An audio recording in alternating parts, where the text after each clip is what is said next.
ઘટના બાદ સુરત મહાનગરપાલિકા પણ એક્શનમાં આવી છે। સુરતના તમામ ઝોનમાં કંટ્રોલ રૂમ કાર્યરત કરાયા છે। શહેરમાં લાગેલા હોર્ડિંગ્સનો સર્વે કરાશે।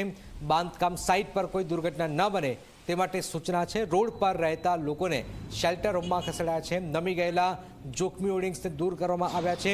વૃક્ષોનું ટ્રીમિંગ કરવાની કામગીરી પણ હાથ ધરવામાં આવેલી છે। મુંબઈમાં જે ઘટના બની હતી, આપ જોઈ રહ્યા છો, ભયાનક ઘટના, 14 લોકોના મોત થયા, ખળભળાટ મચી ગયો છે। હોર્ડિંગ્સ ધરાશાયી થયું અને જે રીતે 14 લોકોના મોત થયા છે। ગુજરાતમાં પણ ભારે પવન છે, વરસાદ છે, તો સુરતની અંદર પણ હોર્ડિંગ્સના સર્વે થશે, ત્યાર પછી એને ઉતારવામાં પણ આવશે। મુંબઈમાં જે રીતે વાવાઝોડાની ઘટનાને લઈને અકસ્માતની ઘટના બની હતી અને કેટલાય લોકોના ભોગ લેવાયા છે, ત્યારે સુરત મહાનગરપાલિકા દ્વારા તમામ પ્રકારની તકેદારીઓ શરૂ કરી દેવામાં આવી છે। હાલ આપણી સાથે સુરત મહાનગરપાલિકાના મ્યુનિસિપલ કમિશનર જોડાયા છે। જી બેન, જે રીતે મુંબઈમાં ઘટના બની છે ત્યારબાદ સુરત મહાનગરપાલિકા કેટલું એલર્ટ? ગુજરાત સરકારશ્રી તરફથી સતત આ પરિસ્થિતિને પહોંચી વળવા માટે વિવિધ સૂચનાઓ આપવામાં આવેલ છે અને સરકારશ્રીની સૂચના પ્રમાણે સુરત શહેરમાં વિવિધ કામગીરીઓ હાથ ધરવામાં આવેલ છે।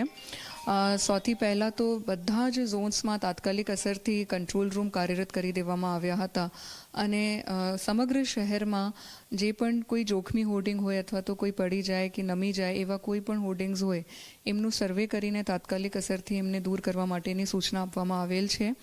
એમના સિવાય કોઈ પણ ઝાડ પડી જાય તો એમને તાત્કાલિક અસરથી હટાવીને અને ટ્રાફિક વ્યવસ્થાને સુચારુ રીતે એમનું કરેક્ટિવ મેજર્સ થાય એમના માટેની સૂચના આપવામાં આવેલ છે। સાથે સાથે કોઈ પણ જગ્યા ઉપર કન્સ્ટ્રક્શન વર્ક ચાલતું હોય, ત્યાં કોઈ પણ ટેમ્પરરી શેડ્સ હોય કે લોખંડના કોઈ પણ પ્રકારના સ્ટ્રક્ચર્સ હોય, એ તમામનું પણ સર્વે કરીને સેફ સ્ટેજ ઉપર લાવવા માટેની સૂચનાઓ આપવામાં આવી છે।